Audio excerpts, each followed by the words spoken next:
Yayasan Jantung Indonesia? Bersedia.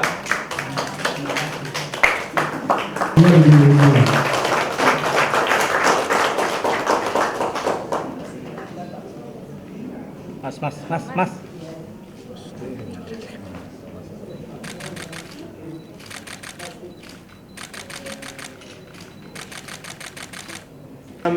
Sambil salaman. Lihat kamera, Bu.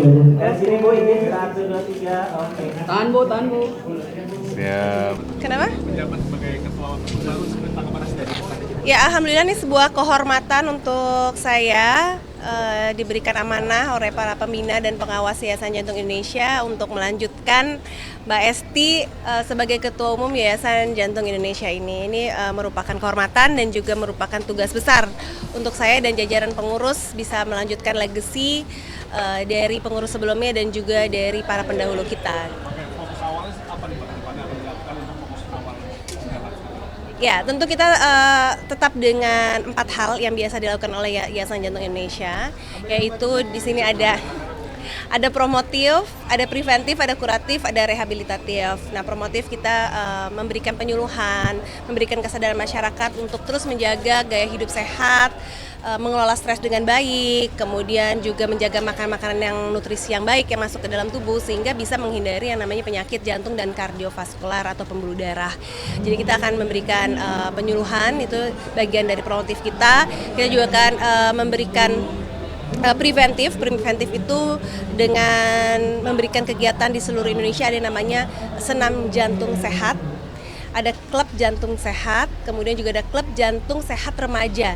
Jadi dari remaja sampai usia berapapun kita bisa manage, kita bisa akomodir untuk bisa menjaga kesehatannya dengan bergerak, dengan berolahraga, salah satunya dengan senam. Kemudian juga menyadarkan masyarakat untuk mengecek kesehatan secara rutin sehingga bisa terdeteksi secara dini kalau misalnya ada sebuah kelainan di jantung kita atau di pembuluh darah kita. Karena kalau misalnya bisa dideteksi secara dini maka bisa teratasinya lebih cepat, maka kesembuhannya juga tingkat kesembuhannya lebih tinggi. Itu menjadi salah satu program dari program preventif kita. Kemudian ada program kuratif di mana kalau Yayasan Jantung Indonesia ini kuratifnya kita fokus kepada penyembuhan anak-anak yang memiliki kondisi kelainan jantung bawaan. Kemudian juga rehabilitatif tentunya. Rehabilitatif setelah penyembuhan, menjaganya bagaimana agar tetap sehat. Tentunya di sini yang selain tadi saya sudah sebutkan hal-hal di atas itu, pasti yang paling penting gaya pola hidup sehat adalah menjauhkan dari rokok. Nah, karena sekarang ini penyakit jantung itu tidak hanya menyerang kepada usia yang berumur gitu ya, tapi juga menyerang remaja dan lebih menyerang anak yang lebih umur yang lebih muda. Sehingga kita di sini terus menghimbau gaya pola hidup sehatnya salah satunya menjauhi rokok, baik itu rokok tradisional maupun rokok elektronik. Nah, kita juga ingin juga menegakkan undang-undang menyatakan bahwa anak di usia di bawah 21 tahun itu dilarang merokok dan dilarang mengkonsumsi alkohol. Tapi law enforcement-nya di kenyataannya masih belum terjadi gitu, sehingga itu yang akan kita advokasi untuk menegakkan undang-undang tersebut bahwa anak di bawah usia 21 tahun ketika mereka membeli rokok apapun itu atau alkohol harus menunjukkan identitasnya bahwa mereka sudah cukup usia seperti itu. Nah, itu yang paling penting karena kita ingin mencegah itu dari sedini mungkin sehingga kalau gaya hidup sehatnya memang sedini mungkin bisa terhindar dari penyakit jantung dan pembuluh darah di kemudian hari. Itu sih yang akan kita laksanakan gitu. Kalau pelayanan kesehatan di Indonesia gimana Pak? Sejauh ini untuk jantung tidak memadai atau? Iya tentu dengan kalau menurut saya kita masih perlu banyak dokter-dokter spesialis yang fokus di jantung pembuluh darah. Sudah banyak yang jago-jago banget, tapi dengan populasi Indonesia yang 270 juta ini, tentu kita rasio dokter dengan pasien itu masih perlu ditambah lagi untuk pasiennya itu sih. Jadi mudah-mudahan generasi muda yang sekarang banyak yang tertarik untuk menjadi dokter, kemudian menjadi spesialis jantung dan pembuluh darah, sehingga lebih banyak lagi pasien yang bisa diakomodir.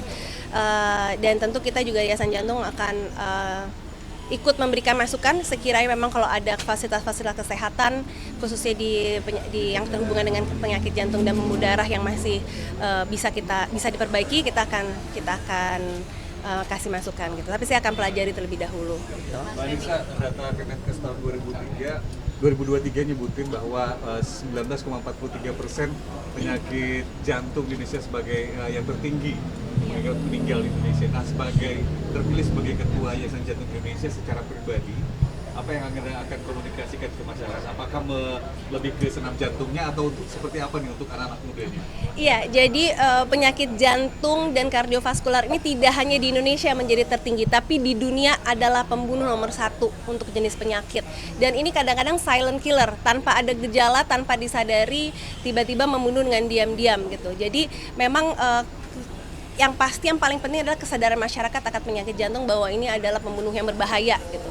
Nah, itu yang paling penting kita harus sosialisasikan kepada masyarakat. Sekali lagi tadi itu ya gaya hidup sehat salah satunya tentu dengan klub jantung sehat yang memang sudah ada puluhan tahun bersama kami. Tentu masyarakat juga semoga bermanfaat itu tentu ya. Dan juga sasarannya remaja itu untuk menjauhi rokok, menjauhi alkohol, pola hidup sehat, dan tentunya kalau di kota-kota besar itu pengelolaan stres.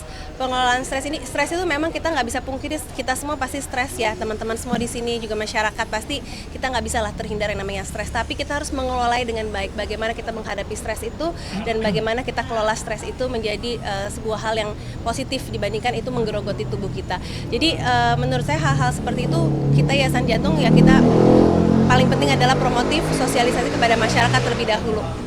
Olahraga ringan seperti lari, jogging, jalan santai kan salah satu untuk kardiovaskular juga untuk mengatasi penyakit jantung. Tapi banyak masyarakat juga yang bilang tren lari, jogging itu Last question ya Mas ya. Ibu mesti ke dalam lagi. kadang-kadang juga dilihat orang sebagai olahraga mahal karena outfitnya aja mahal. Tanggapan Anda seperti apa? Lari maksudnya? Iya.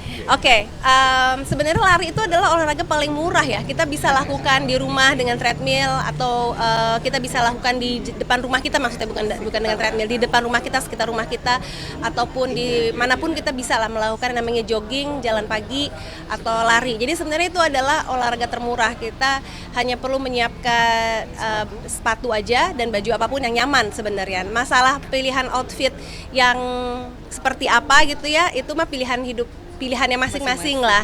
Yang penting tujuannya adalah sehat, mau memakai baju jenisnya seperti apa, yang penting nyaman, tapi yang penting tujuannya sehat, itu aja sih. Jadi kalau misalnya itu preference masing-masing, pilihan masing-masing. Siap, terima kasih banyak. Harus sehat semua teman-teman wartawan juga pasti sering begadang, itu bahaya. Teman-teman wartawan nggak boleh begadang, nggak boleh tensi. Kalau meetingnya jangan sampai malam, Mbak. Apa? Meetingnya jangan sampai malam Iya. Biar kan nungguin lama-lama. Ngomong sama suami kan?